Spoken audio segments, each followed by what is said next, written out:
Hello student. मैं Nagesh Kumar समुदय study point की तरफ से बिहार बोर्ड 2024 में मैट्रिक का एग्ज़ाम देने वाले उन सभी शेरों और शेरनियों का तहे दिल से स्वागत करता हूं और उम्मीद करते हैं कि हमारा चैनल जो है आपके बोर्ड एग्ज़ाम में अच्छे अंक लाने के लिए हमेशा तत्पर रहेगा। इसलिए हमारे चैनल को सपोर्ट करें और इस वीडियो को पूरा देखें। शुरू करते हैं। सबसे पहला क्वेश्चन बिना टाइम वेस्ट किए, प्रत्येक परिमेय संख्या होती है। तो देखिए, सबसे पहले आपको जानना ये है कि परिमेय संख्या होती क्या है। तो परिमेय संख्या वैसी संख्या होती है जिसे p/q अर्थात पूर्ण भिन्न के रूप में लिखा जा सके। परिमेय संख्या वैसी संख्या होती है जिसे p/q अर्थात पूर्ण भिन्न के रूप में लिखा जा सके। जिसे पूर्ण भिन्न के रूप में लिखा जा सके उन संख्याओं को हम लोग परिमेय संख्या कहते हैं। जैसे अगर बात करें हम, तो प्राकृतिक संख्या भी परिमेय संख्या होती है। आपको पता है कि प्राकृतिक संख्या जैसे 1 2 3 4 जो भी संख्याएं हैं इन्हें हम भिन्न के रूप में लिख सकते हैं। तो प्राकृतिक संख्या भी परिमेय संख्या होती है। पूर्ण संख्या, आप जैसे नंबर लाइन पे देखते होंगे, सारी संख्याएं 0 1 2 3 4, इधर नेगेटिव संख्याएं होती है -1 -2 -3 ऐसे करके। ये सारी की सारी संख्याएं जो है नंबर लाइन को शो करती हैं और ये सारी की सारी संख्याओं के अंतर्गत परिमेय और अपरिमेय दोनों संख्याएं आती है। तो हम ऐसा कह सकते हैं कि प्राकृतिक संख्या जो है वो भी परिमेय संख्या होती है, जो पूर्ण संख्या होती है वो भी परिमेय संख्या होती है, और जो पूर्णांक होता है ये सारे के सारे देखिए पूर्णांक है। यहाँ इधर सब पॉजिटिव नंबर होते हैं और इधर सब नेगेटिव नंबर, और जीरो जो होता है हमारा नॉन नेगेटिव नॉन पॉजिटिव होता है, अर्थात ना नेगेटिव होता है और ना ही पॉजिटिव होता है। अर्थात जीरो हमारा ना धनात्मक संख्या होती है ना ऋणात्मक संख्या होती है, फिर भी इन्हें भिन्न के रूप में लिखा जा सकता है। तो हम ऐसा कह सकते हैं कि जब प्राकृतिक संख्या भी परिमेय होती है, पूर्ण संख्या भी परिमेय होती है, पूर्णांक भी परिमेय होता है, और परिमेय संख्या जो होती है वो वास्तविक संख्या के अंतर्गत आती है। इसलिए और वास्तविक संख्या के अंतर्गत ये तीनों संख्याएं आ जाती है, प्राकृतिक भी, पूर्ण भी, पूर्णांक भी। अतः परिमेय संख्या जो है हम कह सकते हैं कि एक वास्तविक संख्या है। दूसरा प्रश्न है, संख्या रेखा पर प्रत्येक बिंदु क्या प्रदर्शित करता है। तो आप यहाँ पे संख्या रेखा को देख सकते हैं। देखिए, जैसे ये देखिए हमारी संख्या रेखा है, इस पे ध्यान से देखिएगा क्या है। ये देखिए 0 है जो कि ना धनात्मक है और ना ही ऋणात्मक संख्या है। उसके बाद सारी की सारी ये जो है इधर की इधर जितनी भी संख्याएं हैं ये सब धनात्मक संख्याएं हैं। 0 के बाद की जितनी भी संख्याएं धनात्मक है, 0 के पहले की जितनी संख्याएं वो सारी की सारी ऋणात्मक संख्याएं हैं।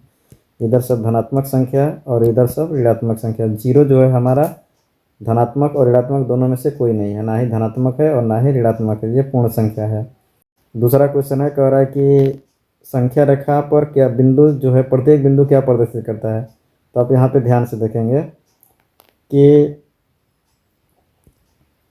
संख्या रेखा पर देखिए कौन कौन है। हमारी प्राकृतिक संख्या भी है, इसमें पूर्ण संख्या भी है, उसके बाद इसमें परिमेय संख्या भी है और अपरिमेय संख्या, क्योंकि हर बिंदु के बीच में 0 और 1 के बीच में कई सारी परिमेय और अपरिमेय संख्याएं हैं। यानी हमेशा एक बात हमेशा याद रखिएगा कि किसी भी दो बिंदु के बीच जो है या दो संख्याओं के बीच, कंटिन्यू दो संख्याओं के बीच अनगिनत यानी अनेक जो है परिमेय और अपरिमेय संख्याएं होती हैं। किसी भी दो कंटिन्यू नंबर के बीच में जो होता है अनेक परिमेय एवं अपरिमेय संख्या होती है। इस बात को हमेशा याद रखिएगा क्योंकि बार बार एग्जाम में आते रहता है। तो कह रहे संख्या रेखा यानी नंबर लाइन पे क्या रिप्रेजेंट होता है। तो आपने अभी देखा कि नंबर लाइन पे हमारी जो है सारी की सारी संख्याएं थी 1 2 3, इधर आप मान सकते पॉजिटिव नंबर, इधर -1 -2 ऐसे करके नेगेटिव नंबर।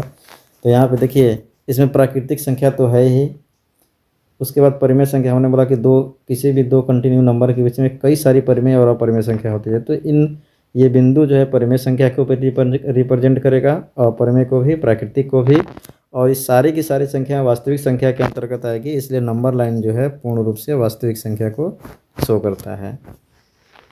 क्वेश्चन नंबर 4 करा कि सबसे छोटी क्वेश्चन नंबर 4 है, करा कि सबसे छोटी पूर्ण वर्ग संख्या जो 16 20 तथा 24 प्रत्येक से भाज्य हो। तो सबसे पहला चीज़ यहाँ क्वेश्चन आप पढ़ें, कह रहा है कि पूर्ण वर्ग संख्या की बात कर रहा है। मतलब पूर्ण वर्ग संख्या वैसी संख्या होती है जिनका पूरी तरह से वर्गमूल निकल जाए। तो इसमें आप ऐसे क्वेश्चन अगर आपको एग्जाम में आए तो सबसे पहले ये देखिए कि 240 जो है क्या है, तो 240 किसी भी ऐसी संख्या का वर्ग नहीं है, तो पहले ये तो आंसर होगा नहीं, और ना ही हमारा 2400 किसी संख्या का वर्ग है। पहले आप क्वेश्चन पढ़ रहे हैं पूर्ण वर्ग संख्या है, ये क्या है हमें उससे कोई मतलब नहीं है। सबसे पहले हमने देखा कि पूर्ण वर्ग संख्या की बात कर रहा है, तो 240 और 2400 दोनों की दोनों संख्याएं जो है पूर्ण वर्ग नहीं है, अर्थात इनका पूर्ण रूप से वर्गमूल नहीं निकलेगा। अब इसमें से दो ऑप्शन आपके पास बचे हैं, एक 1600 और दूसरा 3600। तो इन दोनों में से देखिए छोटी से छोटी संख्या की बात कर रहा है, तो इन दोनों में से आप चेक कर लीजिए कि कौन सी ऐसी संख्या है 1600 और 3600 में कि जो 16, 20 और 24 दो तीनों से कट जाए। तो देखिए ये 16 से कट जाएगा, ये 20 से भी कट जाएगा, और ये आप कटा के देख सकते हैं ये 24 से नहीं कटने वाली संख्या है, क्योंकि 24 के गुणनखंड में आप ऐसे चेक कर सकते हैं। देखिए 24 के गुणनखंड में क्या आएगा,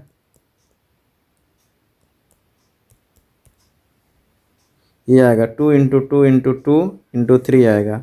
और यहाँ पे देखिए कि 16 जो है 3 से डिवाइड होने वाली संख्या नहीं है, या फिर इसमें से कोई भी ऐसी संख्या नहीं है चारों अंकों में से जो कि 3 से मतलब डिवाइड हो जाए, अर्थात ये भी हमारी आंसर सही नहीं होगी, हमारा ऑप्शन नंबर डी हो जाएगा। ऐसे आप चाहें तो बिना क्वेश्चन के को हल किए बना सकते हैं।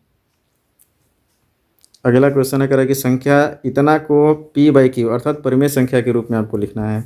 तो ध्यान समझिएगा ऐसे क्वेश्चन को आप कैसे बनाएंगे। देखिए ऐसे क्वेश्चन यानी रेकरिंग वाले क्वेश्चन को हल करने के लिए हमारा क्वेश्चन क्या है, 23.43 इसके ऊपर रेकरिंग लगा हुआ है।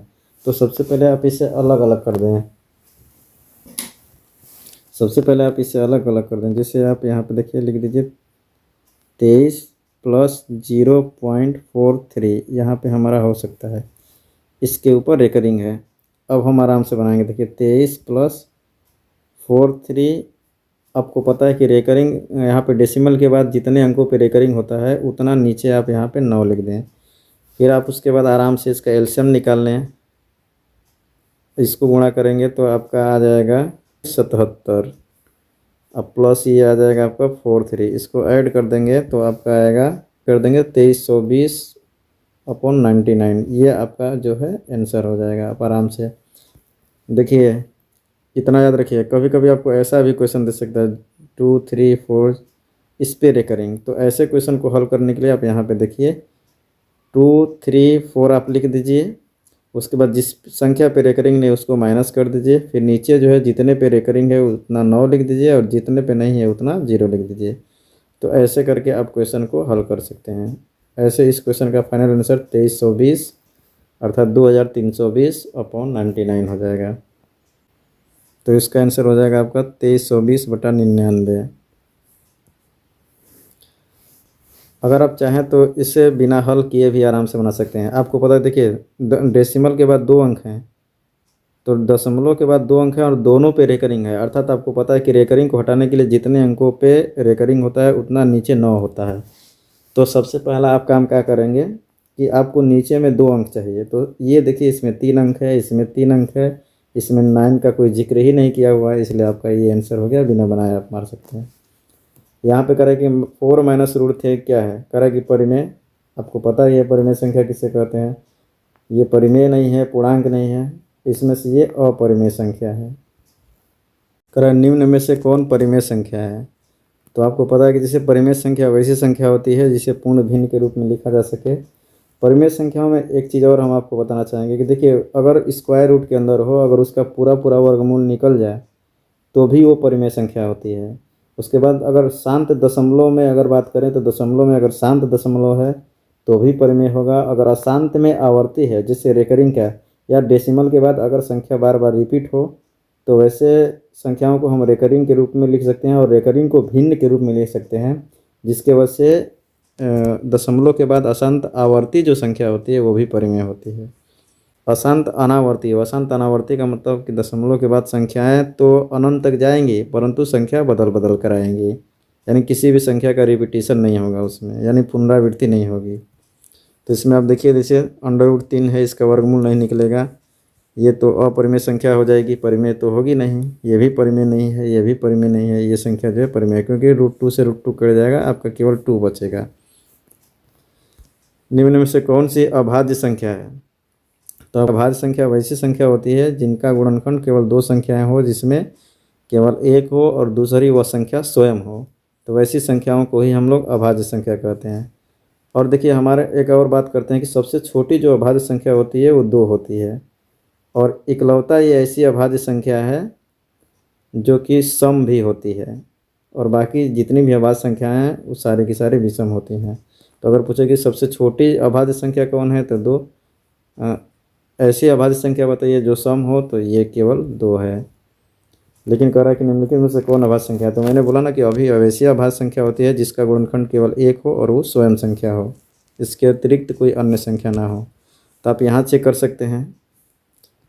देखिए इसका गुणनखंड केवल 1 होगा और ये स्वयं संख्या होगी। 25 का तो आपको पता ही है कि 1 होगा, 25 होगा, 5 होगा, और उसके बाद 16 का 1 2 4 8 16, इसका 1 3 5 15, ये सारी संख्याएं होंगी, अतः अभाज्य संख्या 29 हो गया। निम्नलिखित में से किसका दशमलव प्रसार शांत है? तो देखिए दशमलव प्रसार शांत उसका होता है जिसका हर जो होता है, आप ऐसे चेक कर सकते। शांत और अशांत चेक करने का तरीका है, ध्यान समझिएगा। शांत और अशांत कैसे चेक करेंगे? तो किसी भी भिन्न संख्या का जो अगर भिन्न के रूप में हो, उस संख्या के हर को देखिएगा। अगर उसका हर 2 और 5 के गुणनखंड के रूप का हो, 2 और 5 के, या केवल 2 या केवल 5, इन इस गुणनखंड के रूप में हो, तो वो संख्या जो होती है हमारी जो होती है वो शांत होती है। अगर भिन्न का हर 2 या 5 या 2 एवं 5 दोनों के गुणनखंड के अतिरिक्त कोई गुणनखंड हो, या दोनों के रूप का न हो, तो वैसी संख्या को जो है हम लोग अशांत कहते हैं। आपको मेरी बात समझ में आ गई होगी। शांत दशमलव प्रसार उसी का होता है जिसका हर केवल 2 या केवल 5 या 2 एवं 5 के अतिरिक्त अन्य कोई गुणनखंड ना हो, तो उसको हम लोग शांत कहेंगे। और 2 5 के अतिरिक्त अगर कोई गुणनखंड आता है या फिर दोनों के अलावा कोई गुणनखंड होता है, तो हम उसे अशांत कहेंगे। तो यहाँ पे देखिए इसका गुणनखंड निकालेंगे हम हर का, तो इसका होगा 2 × 2 × 2, ये केवल 2 है, तो ये तो शांत है। इसका देखिए निकालते हैं तो 3 × 5, 5 तो है परंतु इसमें 3 आ गया, जिसके वजह से ये अशांत हो जाएगा। ये देखिए 7 × 7 × 7 हो जाएगा, और ये आप देख सकते हैं इसमें भी गुणनखंड में तोड़ेंगे तो 3 का ये मल्टीपल है, इसमें भी 3 आइबे करेगा। तो 2 के अतिरिक्त इसका गुणनखंड 3 भी होगा, जिसके वजह से ये जो है शांत नहीं होगा, अशांत हो जाएगा। इसका केवल ये होगा शांत, 3/8। 10 नंबर क्वेश्चन है, कह रहा है कि यदि दो संख्याओं का गुणनफल 2166 है एवं उनका मौसा 19 है, तो उसका लौसा क्या होगा? आपको पता है कि दो संख्याओं का गुणनफल हमेशा उसके लौसा एवं मौसा के गुणनफल के बराबर होता है। अर्थात यहाँ पे दो संख्याओं का गुणनफल आपके पास है और उसका मौसा दिया हो, तो आप हमेशा अगर दो संख्या का गुणनफल दिया हो, मौसा दिया हो, तो मौसा से भाग दे दें तो भी निकल जाएगा। अगर मौसा निकलना हो तो लौसा से भाग देंगे। तो यहाँ पे हमसे पूछ रहा है कि दो संख्याओं का गुणनफल यानी या a × b का मान दिया है और कह रहा है कि मौसा का मान इतना है, 19 भी दिया है मौसा का मान, तो पूछ रहा है लौसा क्या होगा? तो दोनों के गुणनफल में आप मौसा से भाग दे दें, निकल जाएगा। अर्थात 2166 में 19 से डिवाइड करने पर क्या होगा? तो आप उसका एक हम ऐसे भी डिवाइड करके चेक कर सकते हैं कि 2166 में 19 से आप भागा करके चेक कर लें कितना हो जाएगा। तो लगभग में जब डिवाइड करेंगे तो 19 हो गया, डिवाइड करने पर 114 जो है इसका 114 अर्थात 114 इसका आंसर हो जाएगा। अब भाग देने का एक तरीका हमारे पास और है कि अगर हमें देखिए भाग देना हो, 19 से भाग देना हो, तो आप ये सोचिए कि इसमें इससे भाग देने के बाद हमारा जो आंसर आया होगा यानी इस दोनों का गुणनफल की ये बराबर होगा। तो आप देख लीजिए कि 19 से इसमें से ऐसी कौन सी संख्या है जिसको कि 19 से गुणा करने पर इतना आ जाए, तो भी हमारा आंसर हो जाएगा। तो आप ऐसे भी चेक कर सकते। देखिए यहाँ पे 9 और 8 का केवल करिए आप मल्टीप्लाई, तो 9 में 8 से करेंगे तो 72 होगा, यानी यूनिट डिजिट इसका 2 होगा, तो ये तो आंसर हमारा होगा नहीं। तो 7 में करेंगे तो 9 7 जा 63, तो जिसमें 3 होगा उसका मल्टीपल, लास्ट का यूनिट डिजिट जो है 3 होगा, जबकि हमारा यूनिट डिजिट कितना आना चाहिए, 6 आना चाहिए। अब यहाँ पे देखिए 9 4 जा 36, तो यहाँ पे यूनिट डिजिट हमारा 6 है, इसलिए ये जो है हमारा आंसर हो जाएगा। आप ऐसे भी शॉर्ट में चेक कर सकते हैं बिना हल किए क्वेश्चन को। कहना है कि बहुपद इतना के मूलों का योग क्या होगा, तो आपको पता होना चाहिए मूलों का योग और मूलों का गुणनफल क्या होता है। चलिए हम आपको बताते हैं मूलों का योग, मूलों का गुणनफल। चलिए देखते हैं द्विघात बहुपद के शून्यकों का योग, गुणनफल सब कैसे निकल जाता है। जैसे ax² plus bx plus c इस रूप का होता है। यहाँ पे a जो होना चाहिए इज नॉट इक्वल टू 0, यानी a जो आपका कभी 0 के बराबर नहीं होना चाहिए। यहाँ पे आप ऐसे देखिए, जब भी आपको योगफल और गुणनफल निकालना हो तो ऐसा पता है कि मान लीजिए अगर इसके दो शून्यक हैं, एक अल्फ़ा मान लीजिए और दूसरा जो है बीटा, तो दोनों का योगफल यानी शून्यकों का योगफल जो होता है -b/a होता है, और जो गुणनफल होता है वो होता है c/a। अगर एग्ज़ाम में आपसे भूलने लगे तो आपको याद करने का तरीका है, यहाँ पे देखिएगा, इसको ढंग लीजिए, इसको जो है ax² को आप ढंग लीजिए, पहले लिख दीजिए b और दूसरा में लिख दीजिए c। बस आपको ये याद होना चाहिए कि पहले योगफल होता है, दूसरे बाद गुणनफल होता है। तो आप पहले ये b लिख दीजिए, उसके बाद c लिख दीजिए। अब यहाँ क्या करिए कि जो जिसको आप ढाके थे उसके कोफिशिएंट्स यानी x² के गुणांक से आप दोनों में भाग दीजिए, इसमें भी भाग दीजिए और इसमें भी भाग दीजिए। बस स्टार्टिंग माइनस से करिए, इसमें माइनस हो गया, इसमें प्लस हो गया। देखिए ये हो गया योगफल और ये हो गया आपका गुणनफल। इसी प्रकार से अगर हम बात करें त्रिघात बहुपद में, आपको याद करा देते हैं। देखिए बिना फॉर्मूला का आपको पता है कि ax³ होता है, पैटर्न इसका bx² plus cx plus d। यहाँ पे a नहीं होना चाहिए 0 के बराबर। इसमें आपको पता है कि क्या होता है, योगफल होता है, उसके बाद दो शून्य एक साथ लेकर उसके गुणनफल का योग होता है। बस खाली आप इस पैटर्न को याद रखें, उसके बाद गुणनफल होता है। ये ध्यान से देखिए, आप इसको याद करने का तरीका क्या है, बस आप इसको ढक लीजिए, इसको हटा दीजिए साइड में। पहले देखिए पैटर्न कैसे चल रहा है, देखिए 1 1 1 यानी alpha plus beta plus gamma, यानी 3 गो शून्यक हैं, इसके तीनों अलग अलग है। देखिए सिंगल सिंगल है, फिर डबल डबल है, फिर तीनों एक साथ हैं। तो आप 1 2 3 के पैटर्न पे याद रखें, 1 2 3। देखिए ये 1, ये 2 2 का पैटर्न है, ये 3 तीनों एक साथ में है। आप ऐसे समझिएगा खाली बात को। तो इसमें क्या करिए, सबसे पहले हमने क्या बोला कि जो कोफिशिएंट x³ का है उसको यानी उसके साथ में उसको ढक के हटा दीजिए। उसके बाद यहाँ भूल गए एग्जाम में तो आप ऐसे करिएगा, यहाँ b लिखिए, यहाँ c लिखिए, यहाँ d लिखिए, और जो ढके हैं उससे आप खाली डिवाइड कर दीजिए। चलिए डिवाइड कर दिए। अब मैंने बोला ना कि स्टार्टिंग करिएगा माइनस से, तो इसमें लगा दीजिए माइनस, इसमें लगा दीजिए प्लस और इसमें लगा दीजिए माइनस। देखिए ये याद हो गया आसानी से एकदम। चलिए अगर आपको समझ में आए और वीडियो अच्छा लगे तो उसको लाइक करें, शेयर करें। मेरी गारंटी है कि बोर्ड के एग्ज़ाम में मैथ का एक भी ऐसा ऑब्जेक्टिव क्वेश्चन नहीं होगा जो आपसे छूट जाएगा, वो भी सबसे कम समय में बनेगा। तो कह रहा है कि मूलों का योगफल, कोई बात नहीं, मूलों का योगफल मैंने बताया ना अभी। अगर आपको याद है कि -b/a होता है, अगर आपको याद है कि -b/a होता है तो ठीक है, आप इस पैटर्न में बैठाइए। नहीं भी याद होता है तो मैंने क्या बोला आपसे अभी कि जो दिया हुआ है बीच में, देखिए x का गुणांक जो दिया हुआ क्या दिया है, -4। अब इसमें एक से क्या करिए, डिवाइड करके और माइनस लगा दीजिए, ये आपका हो जाएगा माइनस माइनस प्लस 4 हो जाएगा इसका। या फिर आप डायरेक्ट इस पर बैठा दीजिए -b/a पर। करें कि यदि अल्फ़ा तथा बीटा द्विघात बहुपद x² - 3x + 5 के मूल हो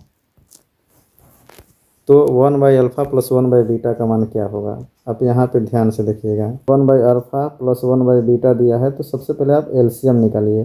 तो एलसीएम दोनों का निकालेंगे तो अल्फ़ा इंटू बीटा, ऊपर जो होगा आपका बचेगा beta plus alpha, beta plus alpha लिखिए, अल्फ़ा प्लस बीटा, तो अल्फ़ा प्लस बीटा का जो मान होता है माइनस बी बाई ए होता है, और आपको पता है अल्फ़ा इंटू बीटा का मान जो होता है सी बाई ए होता है। तो आपका ए से ए दोनों कैंसिल हो जाएगा, बचेगा आपका माइनस बी बाई सी। अब देखिए यहाँ से आप मान रख दीजिए, माइनस तो आपको पहले से है और बी की जगह पे क्या है आपका -3। अब यहीं पे आप गलत नहीं करिएगा, बी का मान जो देखिए ये फार्मूले से माइनस है और बी का मान -3 है, यानी बी का मतलब का वही एक्स का गुणांक, ए जो है एक्स स्क्वायर का गुणांक, बी जो है एक्स का गुणांक, तो यहाँ पे एक्स का गुणांक -3 है और सी यहाँ पे है। देखिए यहाँ पे सी है हमारा कट, यहाँ पूरा सोल्व करने के बाद माइनस बी बाई सी आया था, तो माइनस तो पहले से है, बी का मान -3 और सी का मान जो है आपका यहाँ पे आएगा 5। इसमें माइनस माइनस को आपस में मल्टीप्लाई करेंगे तो प्लस में हो जाएगा अपॉन 5, इसका आंसर हो जाएगा 3/5। क्वेश्चन है करा कि बहुपद Y Q -2y² -√3y plus 1/2 का घात क्या होगा। तो देखिए आप पढ़े होंगे कि किसी भी बहुपद का घात जो होता है वह चर का सबसे जो बड़ा घात है, यानी वेरिएबल का जो सबसे बड़ा पावर होता है वही उस बहुपद का घात होता है। यानी यहाँ पे हमारा चर y है और y का सबसे मैक्सिमम जो पावर है उसका 3 है, इसलिए इस बहुपद का घात जो होगा 3 हो जाएगा। यानी याद रखिएगा किसी बहुपद का जो घात होता है वह उस चर का मैक्सिमम पावर होता है, चर का मैक्सिमम पावर जो होता है वही बहुपद का घात होता है। दूसरा करें, निम्नलिखित में से किस द्विघात बहुपद के शून्यकों का योग -4 और गुणनफल -5 होगा। आप पहले चारों ऑप्शन में से निकाल के चेक कर सकते हैं कि किसका योगफल -4 होगा। देखिए पहला ऑप्शन है आपका ये x² + 4x, तो उसका फॉर्मूला होता है योगफल जो है -b/a, तो इसका हो जाएगा -4, नीचे 1 हो जाएगा -4/1, तो आपका -4 हो जाएगा, ये तो सही है, लेकिन गुणनफल इसका c/a करेंगे तो +5 हो जाएगा, ये आपका ऑप्शन गलत हो गया। ये चेक करिए, कह रहा है कि -b/a, तो माइनस तो पहले से है और b का मान -4 रखेंगे तो आपका +4 हो जाएगा, तो ये भी ऑप्शन गलत है। यहाँ पे देखिए कह रहा है कि अब जब यही -x² - 4 गलत हो गया तो ये तो कभी सही हो ही नहीं सकता, क्योंकि ये भी x² - 4x है। उसके बाद ऑप्शन नंबर डी देखिए, इसका निकालेंगे तो -b/a, तो माइनस और b की जगह पे 4 लिखेंगे तो 4/1 करेंगे तो -4 आ गया, और इसका करेंगे c/a तो -5/1 करेंगे तो आपका -5 हो जाएगा। ऑप्शन नंबर डी इसका आंसर हो जाएगा। करें कि यदि बहुपद 2x² + 5x - k के शून्यक एक दूसरे के व्युत्क्रम हो तो k का मान क्या हो सकता है। एक दूसरे का व्युत्क्रम मतलब एक दूसरे का अपोजिट कह रहा है ये दोनों, तो आप आराम से सुनिए, जैसे ऐसे समझ लीजिए इस क्वेश्चन को। क्वेश्चन है 2x² + 5x - k, आप आराम से समझिए। कह रहा है कि एक शून्य को मान लीजिए अल्फ़ा, पहला शून्यक जो है आप उसको अल्फ़ा मान लीजिए, और दूसरा जो शून्यक है उसको आप बीटा मान लीजिए। तो कह रहा है कि ये दोनों एक दूसरे का अपोजिट है, तो अगर ये बीटा है मतलब ये अल्फ़ा है, तो बीटा का मान अपोजिट का मतलब उल्टा का मतलब 1/α हो जाएगा आपका। तो अब यहाँ से एक प्रश्न हमारा बनता है, आप निकाल सकते हैं कि शून्यकों का योगफल या गुणनफल किसी एक पर आप क्वेश्चन को बना सकते हैं। तो आपको पता है कि शून्यकों का गुणनफल यानी अल्फ़ा इंटू बीटा का जो मान होता है c/a होता है, यानी अल्फ़ा के जगह पे अल्फ़ा लिखेंगे, बीटा के जगह पे 1/α, और c का मान जो है हमारा -k है और a का मान जो है हमारा 2 है। इससे ये मल्टीप्लाई है तो होगा तो ये कैंसिल हो जाएगा। अब यहाँ पे क्रॉस मल्टीप्लाई करेंगे तो 2 × 2 हो जाएगा = -k। यहाँ पे देखिए माइनस इसको हटाने के लिए जो है दोनों तरफ माइनस से मल्टीप्लाई कर देंगे तो -2k, यानी k का मान जो होगा हमारा -2 हो जाएगा।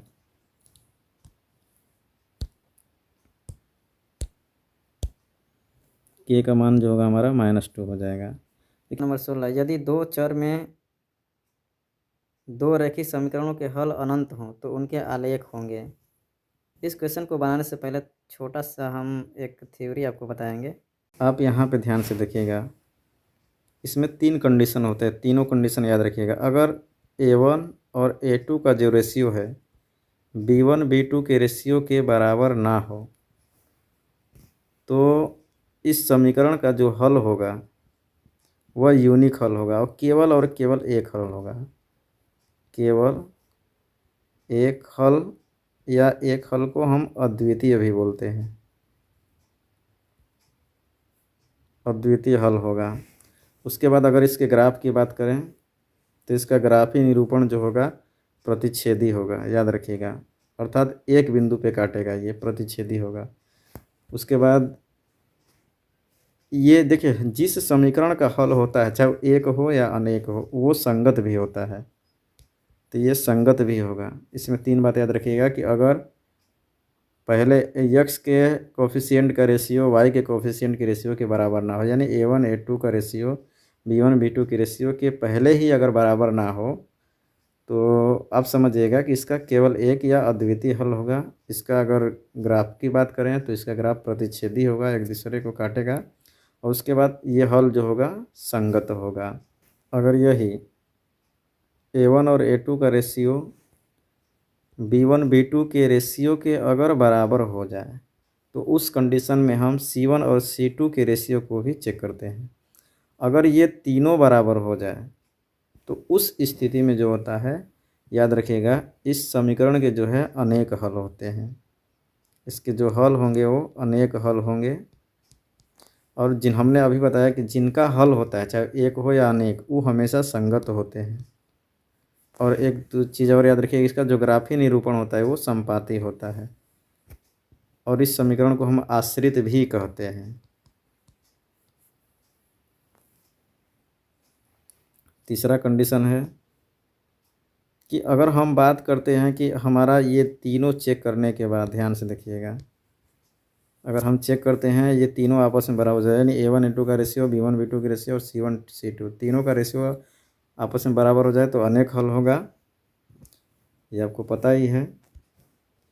और उसके बाद आश्रित होगा, संपाती होगा, उसका ग्राफी निरूपण, और अनेक हल होगा। लेकिन अगर ये पहला दोनों रेशियो सेम है और तीसरा जो है आपस में बराबर ना हो, तीसरा रेशियो बराबर ना हो, तो उस स्थिति में जो होता है इसका समांतर हो जाता है। ग्राफी निरूपण जो होगा एक दूसरे के समानांतर हो जाएगा, और जब समांतर हो जाएगा तो इसका कोई हल नहीं होगा, क्योंकि हल तभी होता है जब दोनों रेखाएं एक दूसरे को किसी न किसी बिंदु पर प्रतिच्छेद करें, यानी काटें। और ये जब दो रेखाएं समांतर होती है तो एक दूसरे को किसी भी बिंदु पर या किसी भी पॉइंट पर एक दूसरे को काटती नहीं है, जिसकी वजह से इस समीकरण का कोई हल नहीं होता है।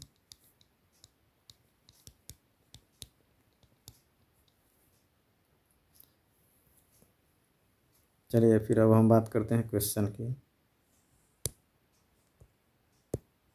अभी आपने देखा कि अगर a1 a2 का रेशियो b1 b2 के रेशियो के बराबर ना हो तो प्रतिच्छेदी होती है दोनों रेखाएं। अगर तीनों बराबर हो जाए तो संपाती होती है। अगर लास्ट वाला बराबर ना हो तो समांतर होती है। तो कह रहा है कि यदि दो चर में दो रैखिक समीकरण के हल अनंत हो, हमने बोला ना कि अनंत हल का मतलब कि एक दूसरे के ऊपर दोनों रेखाएं ओवरलैपिंग होंगी, अर्थात एक दूसरे के ऊपर आच्छादित रहेंगी, उन रेखाओं को हम संपाती रेखा बोलते हैं। तो संपाती जब रेखाएं होंगी तो उनके हल जो होंगे अनेक होंगे। आपका ये आंसर हो जाएगा। कह रहा है कि यदि रैखिक समीकरण का युग्म असंगत हो, मैंने बोला संगत और असंगत, देखिए संगत जिनका हल होगा वो संगत होंगे, चाहे वो एक हो या अनेक हो, और जिनका हल नहीं होगा वो असंगत होंगे। तो आपको पता है कि जो संपाती होगी उनका अनेक हल होगा तो संगत हुई करेगा। जो प्रतिच्छेदी होगा तो उसका भी हल होगा, भले ही एक हल हो उससे कोई मतलब नहीं है, उसका भी हल होगा तो वो भी संगत होगा। प्रतिच्छेदी और संपाती मैंने अभी बताया कि दोनों स्थितियों में जो है उस संगत होगा क्योंकि हल होगा। समांतर की स्थिति में हल नहीं होगा इसलिए ये असंगत हो जाएगा। कह रहे कि के किस मान के लिए समीकरण x + 2y = 7 तथा 2x + ky = 14 संपाती होगा। तो हमने बोला कि अभी तीनों रेशियो x का, y का और जो अचर पद है तीनों का रेशियो अगर इक्वल हो जाएगा तो ये जो होगा संपाती हो जाएगा। तो ऐसा कौन सा मान, तो आप यहाँ से चेक कर सकते हैं जो मान दिया। देखिए पहला है 1, इसका निकालेंगे दोनों का तो 1/2 होगा। इसका निकालेंगे तो इसके बराबर होना चाहिए 2, अब सोचिए कि नीचे के हमारा हो जाएगा, यहाँ पे देखिए 7 और 14, तो आप मान रख के देख लीजिए यहाँ पे 7 1 2 1 2 1 2 का रेशियो देखिए किसको रखने पे हो जाएगा, तो यहाँ पे के का मान 4 रखने पे हो सकता है, यहाँ 4 रखेंगे तो 1 2 का रेशियो हो जाएगा, तो ये समपाती होगा। हल नहीं होने की जब बात है तो उस स्थिति में हल नहीं होता है जब दोनों रेखाएं एक दूसरे के समांतर हो, अर्थात A1 A2 का रेशियो बराबर हो B1 B2 के रेशियो के, जबकि C1 C2 के रेशियो के बराबर ना हो। तो यहाँ पे हम वैसे मान का प्रयोग करेंगे जो कि इसको समांतर बनाए दोनों किरणों को। तो हमारे पास ये कैसे कर सकते हैं, तो x का रेशियो निकालते हैं A1 A2 का, तो निकालेंगे तो 2 अपॉन आपको हो जाएगा 2k, उसके बाद ये आपको हो जाएगा -1 अपॉन 7, उसके बाद ये थर्ड रेशियो जो होगा आपका -3 अपॉन -5। तो ये दोनों आपको पता है कि ये दोनों जो होना चाहिए आपका क्या होना चाहिए, बराबर होना चाहिए, ये दोनों आपका बराबर होना चाहिए, ये तो बराबर वैसे भी नहीं है। तो ये दोनों को बराबर करने के लिए देखिए यहाँ से 2 से 2 कैंसिल होगा, तो ऊपर होगा 1, जबकि हमको -1/7 चाहिए, हमारा मान जो है नेगेटिव में चाहिए। तो के का मान हमारा 1/7 लाने के लिए 7 चाहिए, लेकिन माइनस है तो -7 जो है चाहिए हमें, -7 होने पर जो है इसका हल नहीं होगा। ये देखिए हमें भरमाने के लिए दे दिया गया है क्वेश्चन कि x बराबर 1 और y बराबर -1 नहीं है, आप इस ताकि आप कंफ्यूज हो जाएं कि कौन सा ऐसा है, मान रख के चेक करें, आलतू फालतू नहीं सोचना है, बस सीधा सोचिएगा कि हल नहीं है। समीकरण युग्म 2x + 3y बराबर 5 तथा 4x + 6y बराबर 15 का हल है। तो हल होने के लिए हमने अभी बताया, चेक करिए आप। अब इसका निकालेंगे, सबसे पहला रेशियो निकालेंगे 2 और 4 का, A1/A2, फिर उसके बाद रेशियो निकालेंगे 3 और 6 का। तो देखिए 1/2 हो जाएगा, ये भी 1/2 ये हो जाएगा, ये दोनों तो बराबर हैं। अब 5 और 15 का निकलते हैं, तो इसका होगा 1/3 हो जाएगा, रेशियो निकालेंगे। तो देखिए ये दोनों बराबर तो है पर तीसरा बराबर नहीं है, तो उस स्थिति में मैंने बताया था कि समांतर होगी किरणें और इसका कोई हल नहीं होगा। करा कि यदि द्विघात समीकरण इतना के मूल समान है, यदि द्विघात समीकरण bx² + ax + c बराबर 0 के मूल समान हो, तो अगर मूल की हम बात करें तो आप ऐसे समझिए, हमारे पास द्विघात समीकरण हमारा जो है ax² + bx + c बराबर 0 के रूप का होता है, जहाँ पे a जो होना चाहिए 0 के बराबर नहीं होना चाहिए। तो आप यहाँ ऐसे देखिए, सबसे पहले अगर हमें जानना हो कि मूलों का अस्तित्व के बारे में अगर जानकारी प्राप्त करना हो, तो सबसे पहले हम विवेचक निकालते हैं या विविक्तर, डिस्क्रिमिनेंट जिसको बोलते हैं। d बराबर होता है b² - 4ac। अगर हमारा d का मान बड़ा हो जाता है 0 से, 0 से बड़ा का मतलब कि कोई पॉजिटिव नंबर, तो उस स्थिति में जो होगा हमारा मूल जो होगा वास्तविक होगा और असमान होगा। असमान का मतलब मूल जो दोनों हमारे निकलेंगे वो अलग अलग होंगे। अगर हमारा d का मान जो होता है बराबर हो जाता है 0 के, यानी d अगर हमारा 0 हो जाता है, अर्थात b² - 4ac का मान 0 हो जाए, तो उस स्थिति में भी वास्तविक होगा, लेकिन दोनों मूल एक समान होंगे। अगर इसका एक x का मान अगर 2 आता है तो दोनों 2 ही होगा, 3 आता है तो 3 ही होगा। अगर d छोटा हो जाता है 0 से, 0 से छोटा मतलब नेगेटिव हो जाता है, तो उस स्थिति में मूलों का कोई अस्तित्व नहीं होगा।